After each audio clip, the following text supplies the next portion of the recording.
नमस्कार, हून टीवी देख रहे हैं आप। मैं हूं आपके साथ विशालगढ़। खबरों की शुरुआत करेंगे बड़ी खबर से। नैनीताल में आरक्षित कार्यक्रम का आयोजन आज सीएम पुष्कर सिंह धामी भी होंगे शामिल। हल्द्वानी में होगा वरिष्ठ नागरिक सम्मान और खेल समारोह। मुख्यमंत्री करेंगे इस समारोह में प्रतिभाग। ये बड़ी खबर आप तक पहुंचा रहे हैं। उधम सिंह नगर के श्रीपुर बिछुआ में होगा आरक्षित कार्यक्रम, तो मुख्यमंत्री पुष्कर सिंह धामी भी इस कार्यक्रम में शिरकत करेंगे और इस दौरान तमाम सुरक्षा व्यवस्था के कड़े इंतजाम भी किए गए हैं। तो हल्द्वानी में वरिष्ठ नागरिक सम्मान और खेल समारोह आयोजित किया जा रहा है, जिसमें मुख्यमंत्री पुष्कर सिंह धामी भी शामिल होंगे और इस दौरान व्यवस्थाओं को चाक चौबंद किया गया है। बताया जा रहा है कि बड़ी संख्या में लोग पहुंचेंगे इस दौरान और मुख्यमंत्री तमाम लोगों से बातचीत भी करेंगे।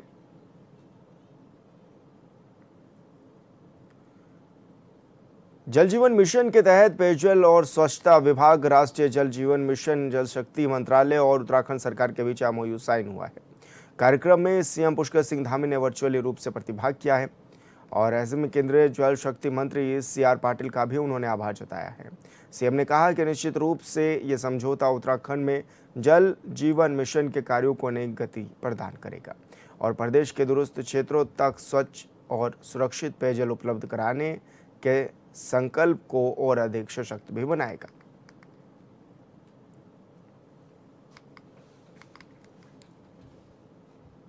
तो प्रदेश में 14 लाख ग्रामीण परिवारों से जुड़ा है जल जीवन मिशन। 16,500 पेयजल योजनाएं स्वीकृत भी इस दौरान हुई हैं और ये बताया जा रहा है कि अधिकांश पूरी भी हुई। 1,000 गांव में जल स्रोतों का पुनर्जीवन भी किया गया है।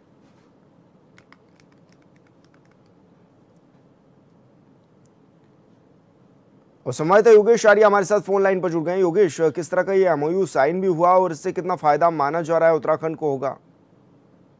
देखिए विशाल, जल जीवन मिशन 2.0 के तहत पेयजल एवं स्वच्छता विभाग की बात की जाए, राष्ट्रीय जल जीवन मिशन की बात की जाए या शक्ति मंत्रालय और उत्तराखंड सरकार के बीच की बात की जाए, तो एमओयू जो है एमओयू साइन हुआ है। और कार्यक्रम में जो है सीएम पुष्कर सिंह धामी ने वर्चुअल रूप से प्रतिभाग किया था और उसमें जो है उन्होंने केंद्रीय जल शक्ति मंत्री सीआर पाटिल का भी जो है आभार जताया था और कहा था कि निश्चित रूप से यह समझौता उत्तराखंड में जल जीवन मिशन के कार्यों को नई प्रगति प्रदान करेगा।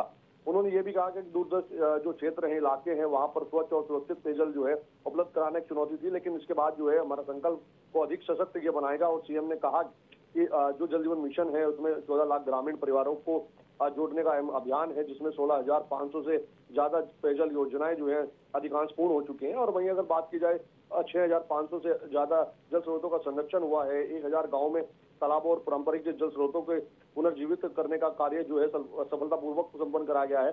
तो देखिए, अगर इस एमओयू की बात की जाए तो निश्चित तौर पर इसका लाभ मिलने वाला है, क्योंकि 14 लाख ग्रामीण परिवारों से जुड़ा ये जल जीवन मिशन है। और निश्चित तौर पर जिस तरह से ये एमओयू साइन हुआ है और मुख्यमंत्री पुष्कर सिंह धामी ने जो है केंद्रीय जल शक्ति मंत्री का भी जो है आभार जताया, तो निश्चित तौर पर उन्होंने साफ तौर पर कहा है कि इसका लाभ जो है वो निश्चित तौर पर दूरदर्श इलाकों में मिलने वाला है, जहां पर जो है स्रोत को पहुंचाना एक बड़ी चुनौती जो है वो सामने थी। जी, लेकिन योगेश, ऐसे में अभी तक किस तरह के काम उत्तराखंड में चल रहे हैं? और क्योंकि अक्सर ही देखा जाता है कि गर्मी के समय में पूरा पहाड़ भी जूझता है पेयजल संकट से।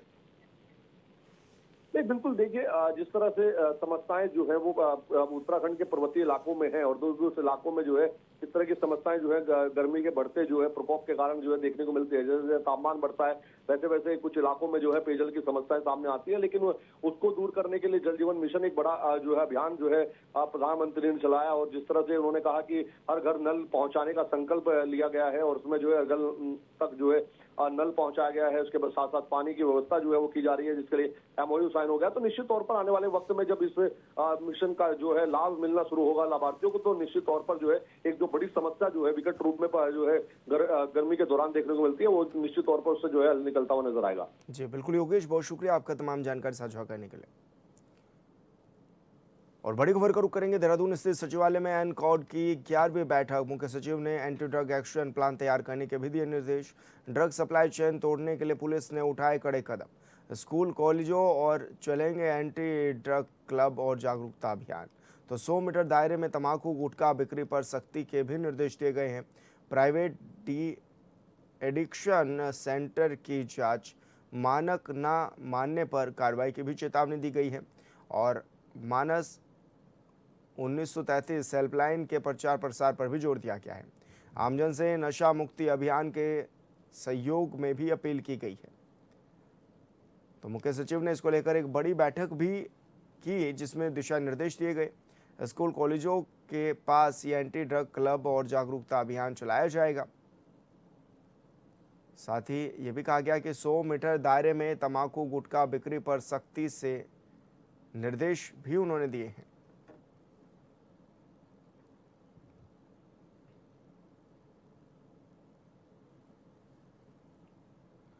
उत्तराखंड हाईकोर्ट की मुख्य न्यायाधीश मनोज कुमार गुप्ता की ओर से न्यायमूर्ति सुभाष उपाध्याय की खंडपीठ ने हल्द्वानी के ग्राम जाली हाथी खाल क्षेत्र में अंडरपास निर्माण को लेकर दायर जनहित याचिका पर सुनवाई की है। कोर्ट ने रेलवे को जवाब पेश करने के लिए 2 हफ्ते का समय देते हुए अगली सुनवाई 2 हफ्ते बाद नियत की है। याचिकाकर्ताओं पूर्व ग्राम प्रधान सुरेश चंद्र जोशी ने याचिका में कहा है कि फ्लाईओवर निर्माण के बाद रेलवे क्रॉसिंग का लिंक रास्ता बंद हो जाने से ग्रामीणों, किसानों, स्कूली बच्चों और बीमार लोगों को काफ़ी परेशानी हो रही है।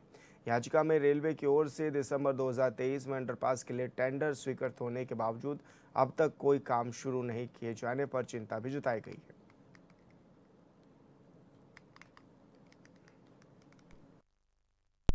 देखिए, रेलवे क्रॉसिंग में सबवे यानी जो अंडरपास बनाने का ये मामला था, जो कि ग्रामीण बहुत परेशान हैं।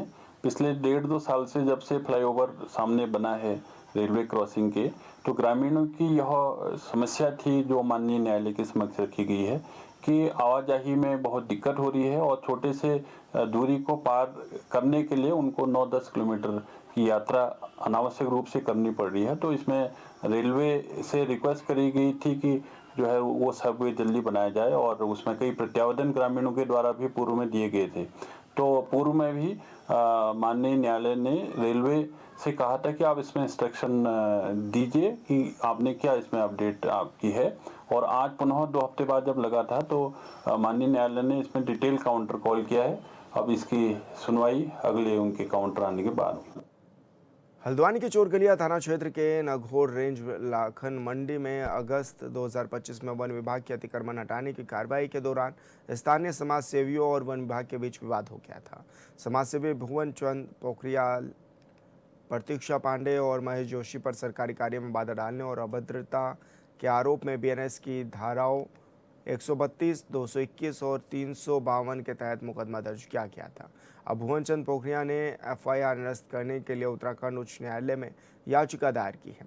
हाईकोर्ट ने डीएफओ हल्द्वानी को शनिवार तक जवाब दाखिल करने के निर्देश भी दिए हैं।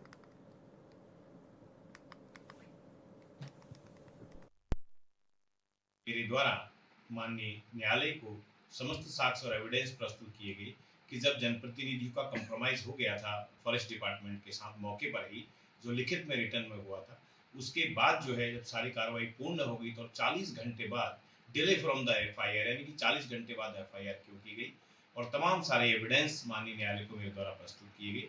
इस सुनवाई में माननीय उच्च न्यायालय के एकल पीठ के विद्वान न्यायमूर्ति श्रीमान राकेश थपलियाल जी के द्वारा प्रभागीय वनाधिकारी हल्द्वानी डीएफओ को शनिवार को जो है जवाब प्रस्तुत करने के निर्देश दिए हैं। माननीय विद्वान न्यायमूर्ति महोदय के द्वारा प्रभागीय वनाधिकारी हल्द्वानी डीएफओ हल्द्वानी को शनिवार को जो है प्रतिशपथ पत्र जवाब दाखिल करने के निर्देश माननीय न्यायालय ने दिए हैं। निश्चित तौर पर जो है सत्य की विजय होगी, क्योंकि एक फर्जी एफआईआर है, झूठी एफआईआर है, जिसे हमने क्वेश्चन के लिए माननीय उच्च न्यायालय में चुनौती दी थी। गर्मी बढ़ने के साथ ही चंपावत जिले के लोहाघाट नगर में पेयजल संकट शुरू हो गया है। जनता को जल संस्थान की ओर से 4 से 5 दिन में पानी उपलब्ध कराया जा रहा है, जिस वजह से नगर की आबादी नालों, घरों और हैंडपंपों से पानी ढोने को मजबूर है। ग्रामीणों ने बताया है कि जल संस्थान की ओर से 4 से 5 दिनों में पानी उपलब्ध कराया जा रहा है, वो भी मात्र 100 लीटर, जिसके चलते लोगों को गंभीर पेयजल संकट का सामना भी करना पड़ रहा है।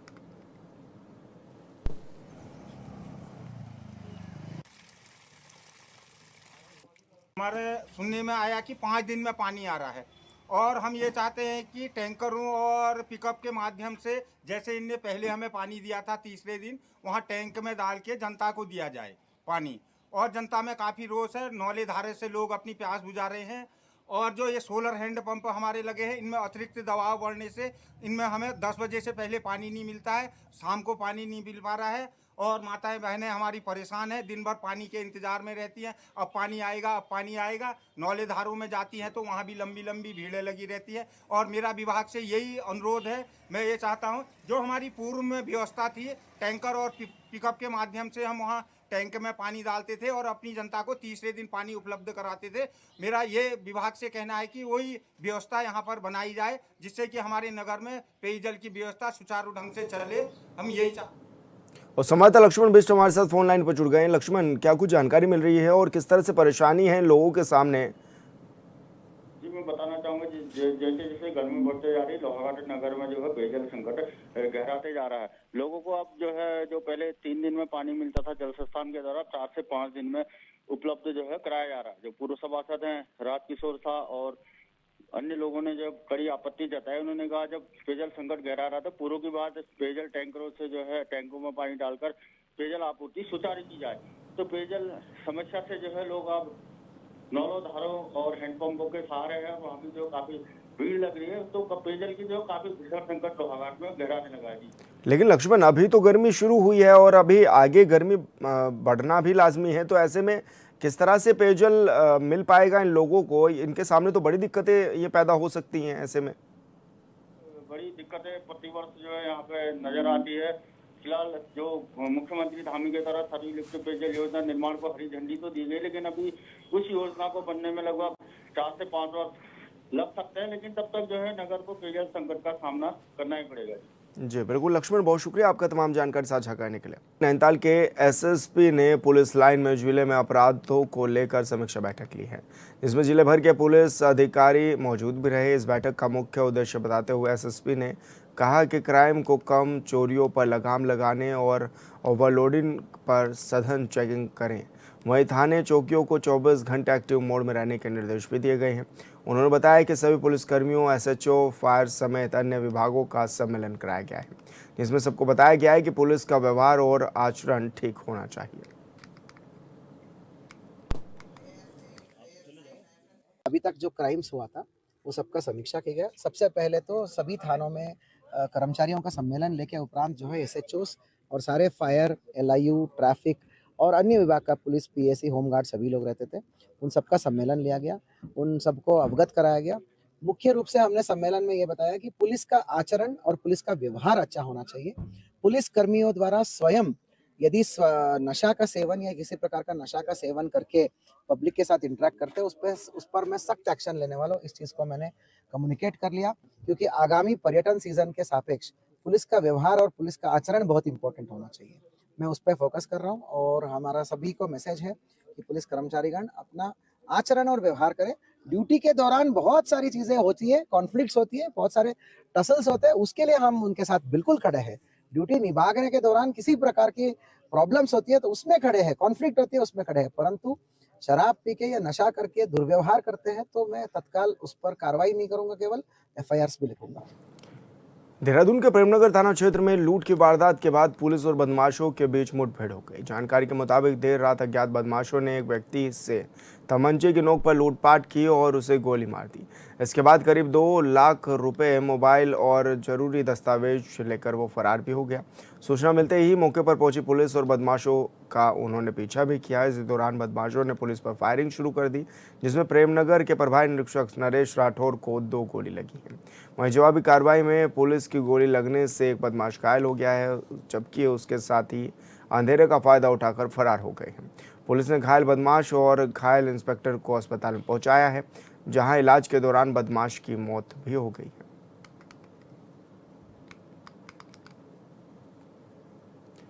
उधम सिंह नगर जिले के दिनेशपुर क्षेत्र से दिल दहला देने वाली खबर सामने आई है, जहां एक 27 वर्षीय युवक ने फांसी लगाकर अपनी जीवन लीला समाप्त कर ली है। बताया जा रहा है कि युवक की पत्नी से पिछले कई दिनों से अनबन चल रही थी और घरेलू कलह के बीच वो मानसिक तनाव में था। घटना की सूचना मिलते ही मौके पर पुलिस भी पहुंची और शव को कब्जे में लेकर पोस्टमार्टम के लिए भी भेजा गया है। ये एक शुभम विश्वास है, विजयनगर का रहने वाला है। मेरी रिश्तेदारी का मामला है, तो उसके बड़े भाई का फ़ोन आया कि भाई ने फांसी लगा ली। हम पहुंचे, तुरंत जाके लेके गए हॉस्पिटल, तो तब तक डेथ हो चुकी थी। पता चला फिर छानबीन करा कि आपसी कलह है, आपसी कलह की वजह से फांसी लगा ली। चलो आपसे घरेलू क्लेश है, वाइफ के साथ है, जो भी है आपसे भी जाते हो, पर मैं यहाँ के युवाओं से यही अपील करना चाहता हूँ। हर एक परिवार में होता है, दिक्कतें होती है, परेशानी होती है, पर इसका ये रास्ता नहीं है कि आप आत्महत्या कर लो, आप फांसी लगा लो, जहर खा लो। आप खुद देखो, अभी कुछ दिनों पिपलिया, मकरंदपुर, हर एक गांव में हो रहा है। और मेरे युवा साथियों से ये अपील है, आप तो मर जाते हो, पर आपके पीछे आपके माँ बाप, आपके बच्चे, अब इसी लड़के का छोटा सा बच्चा है, इसकी मम्मी का क्या हाल है, इसकी बहन का बुरा हाल है, इसके मिसेस का बुरा हाल है, पर ऐसा कुछ। देखिए, बहुत ही दर्द का विषय है। अभी हाल ही में कई ऐसी घटनाएं हो गई है जिसमें पति पत्नी आपस में झगड़ा करते हैं और पति आत्महत्या कर लेता है, कहीं पत्नी आत्महत्या कर ले रही है। मैं तो देखिए आपके माध्यम से युवा पीढ़ी को और प्रत्येक पति पत्नी ये जो जोड़े हैं या फिर ऐसे जोड़े जो प्रेम प्रसंग में हैं, उनका भी ब्रेकअप होता है, वो सुसाइड कर लेते हैं। अरे दुख होता होगा या फिर कोई परेशानी होती होगी, समस्या होती होगी, लेकिन मुझे लगता है कि आत्महत्या ही समाधान नहीं है। हर आत्महत्या करने वाले को ये सोचना चाहिए कि मैं तो चला जाऊंगा, किसी एक से नाराज होकर मैं जा रहा हूँ, लेकिन मेरे बाद बहुत सारे ऐसे लोग हैं जो मुझे बहुत प्यार करते हैं, जो मुझे बहुत चाहते हैं। बच्चे होंगे, माँ बाप होंगे, भाई बहनें और भी कितने यार दोस्त होंगे। पूरी ज़िंदगी उस दर्द को वो लोग पहाड़ की तरह अपने सीने में लेकर के जीते हैं, तो उन लोगों का क्या होगा, ये हमें आत्महत्या करने से पहले ज़रूर सोचना चाहिए। और वर्तमान जो मुझे लगता है कहीं ना कहीं यूथ जो है नशे की ओर भी अग्रसर हो रहे हैं, और नशा जो है आदमी का कॉन्शियस जो है वो खो देता है। जरा सा झगड़ा हो जाता है, झगड़े के बाद वो तुरंत सोचता है कि मैं आत्महत्या कर लूँ, वही मेरा सब कुछ हल है। लेकिन मैं यही कहना चाहूँगा कि हे मेरे युवा समाज, आत्महत्या और नशे से आप लोग दूर रहें। आप लोग ये ज़रूर सोचें कि आत्महत्या महापाप। महिला सशक्तिकरण और स्वरोजगार को बढ़ावा देने की दिशा में देहरादून में दून हस्तशिल्प बाजार 2026 का भव्य आयोजन किया जा रहा है।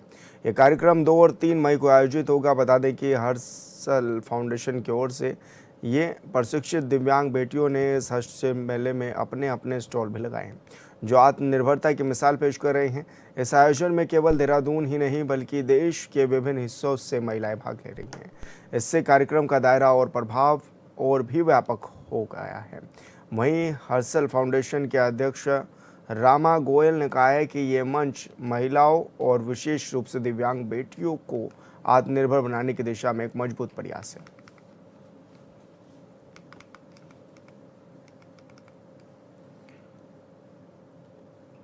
उत्तराखंड की सियासत में महिला सशक्तिकरण की बातें तो खूब होती हैं, लेकिन जब बात चुनावी टिकटों पर आती है तो तस्वीर कुछ और ही नजर आने लगती है। आंकड़े बताते हैं कि महिलाओं की हिस्सेदारी अब तक सिर्फ 6 से 12% के बीच सिमट रही है। सवाल ये है कि आखिर क्यों जब मंच से बराबरी की बात होती है तो टिकट वितरण में यह बराबरी क्यों गायब हो जाती है।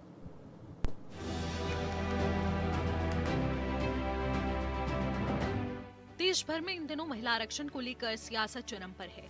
उत्तराखंड में भी इसे लेकर आरोपों की राजनीति है। सत्ता पक्ष से लेकर विपक्ष तक सभी पार्टियों के नेता अलग अलग कार्यक्रमों के जरिए जनता को ये बताने की पूरी कोशिश कर रहे हैं कि हमारी पार्टी महिला हितैषी है, लेकिन सच्चाई नेताओं या पार्टियों के दावों से विपरीत है। कांग्रेस पार्टी और कांग्रेस पार्टी के सहयोगी दल जिस प्रकार से नारी शक्ति बंधन अधिनियम को लागू करवाने के मार्ग में बाधा बनकर आ रहे हैं, उन्होंने जिस प्रकार से संसद में जिस प्रकार का व्यवहार किया, बिल गिरने के बाद जिस प्रकार का जश्न मनाया, और वही काम आज जिस प्रकार उनके कांग्रेस पार्टी के नेता दिल्ली में कर रहे थे, संसद में कर रहे थे, वही आज विधानसभा में भी यहाँ कांग्रेस पार्टी के नेताओं का देखने को मिला, उनके प्रतिनिधियों को देखने का मिला। अब ये बात पुख्ता हो गई है कि कांग्रेस पार्टी महिला विरोधी है और महिलाओं पे आरक्षण के विरोधी है, उनके अधिकारों के रास्ते में बैरियर है, बाधा है। अगर उत्तराखंड का उदाहरण ले लिया जाए तो राजनीति में पुरुष वर्चस्व साफ दिखाई देता है। चाहे भारतीय जनता पार्टी हो या कांग्रेस, दोनों ही दलों ने महिलाओं को टिकट देने में सीमित रुख अपनाया है। चुनाव दर चुनाव महिला उम्मीदवारों की संख्या बढ़ने के दावे जरूर हैं, लेकिन आंकड़े जमीनी हकीकत बयां करते हैं।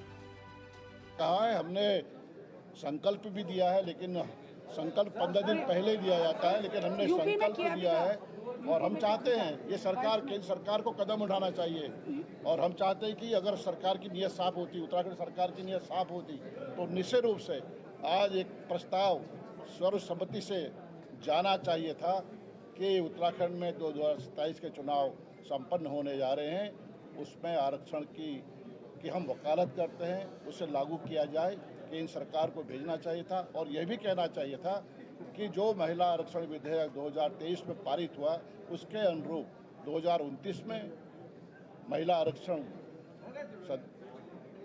लोकसभा में लागू हो और वही आरक्षण 2027 में उत्तराखंड में लागू हो, यह हम कहना चाहते थे। लेकिन इनकी नीयत में खोट है, यह महिला विरोधी हैं और यह एक साजिश के तहत, राजनीतिक साजिश के तहत इन्होंने इस महिला आरक्षण को आगे बढ़ाने का काम किया है। उत्तराखंड की राजनीति में महिलाओं की कितनी भागीदारी है, इस सवाल पर सत्ता पक्ष और विपक्ष के पास कहने को कुछ ज्यादा नहीं है। राज्य गठन से लेकर अब तक के विधानसभा चुनावों के आंकड़े देखें तो 2022 के विधानसभा चुनाव में बीजेपी ने 70 में से 6 महिला उम्मीदवारों को टिकट दिया तो कांग्रेस ने 6 महिलाओं को मैदान में उतारा। 2007 में चुनाव के दौरान बीजेपी ने 7 तो कांग्रेस ने 5 महिलाओं को टिकट दिया। 2012 के चुनावों में बीजेपी ने 9 तो कांग्रेस ने 7 महिलाओं को टिकट दिया।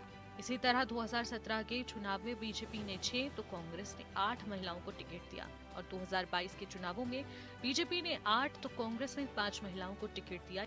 यानी 2002 से लेकर 2022 तक 6 से लेकर 12% तक महिलाओं की हिस्सेदारी रही। मुख्यमंत्री जी और उनके तमाम कार्यकर्ताओं के हाथ में जो मसाले हैं वो मसाले भी नकली हैं। माननीय मुख्यमंत्री जी, कम से कम मसाले तो असली पकड़िए और इस झूठी मसाल के साथ उत्तराखंड की रहनुमाई करने के आपके सपने लोग हास्यास्पद मान रहे हैं। नकली मसालों के साथ जो रहनुमा बनने की कोशिश आपकी है, नेतृत्व करने के आपके जो सपने हैं, उनको लोग वास्तविक रूप में अब नकली मानने लगे हैं। इसलिए ये नकली बातें छोड़िए और उत्तराखंड के हित में असली बातों पर आइए। और असली बात यह है कि 33% महिला आरक्षण वर्तमान की 70 सीटों पर लागू हो, इस आशय का प्रस्ताव उत्तराखंड की विधानसभा से पास होकर जाए और इसके लिए एक दिन और विधानसभा का सत्र आप जब बुलाना चाहें बुलाएं और भारत सरकार को, चुनाव आयोग को इस आशय का प्रस्ताव भेजें कि उत्तराखंड की विधानसभा सर्वसम्मति से प्रस्ताव करती है कि 33% महिलाओं को वर्तमान 70 सीटों के आधार पर इसी परिसीमन पर आरक्षण लागू कर दिया जाए। मौजूदा वक्त में बीजेपी और कांग्रेस महिलाओं को 33% आरक्षण देने पर आमने सामने है। राजनीति में महिलाओं की इतनी कम भागीदारी कई सवाल खड़े करती है। क्या सिर्फ चुनावी रणनीति है या फिर अब भी गहरी जड़ें जमाए सामाजिक सोच का असर? कुल मिलाकर तस्वीरें साफ हैं, बातें बराबरी की लेकिन हकीकत हिस्सेदारी की। अब देखना होगा कि आने वाले चुनावों में क्या राजनीतिक दल अपनी सोच बदलते हैं या फिर महिलाओं की भागीदारी यूं ही सीमित दायरे में सिमट कर रह जाएगी। Bureau report, hornbill TV. और फिलहाल इस बुलेटिन में मेरे साथ इतना ही। आप देखते रहिए हॉर्नबिल टीवी। नमस्कार।